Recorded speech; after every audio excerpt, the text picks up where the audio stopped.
এখন আমরা যাচ্ছি আমি আর মা হোলির জন্য সব কেনাকাটা করতে, মানে ওই রং ঠং আবির পিচকারি বেলুন এইসবই কিনতে।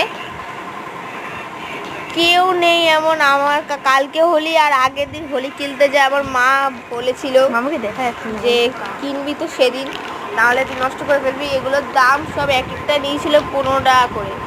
আর রেড কালার দুটো কিনেছিলাম, সব 15 টাকা করে ছিল। এটারও দাম 15 টাকা।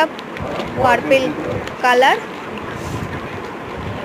পিঙ্কটারও নিয়েছিল 15 টাকা। মা পিচকারিটার দাম নিয়েছিল কত 80 নিয়েছে? টাকা।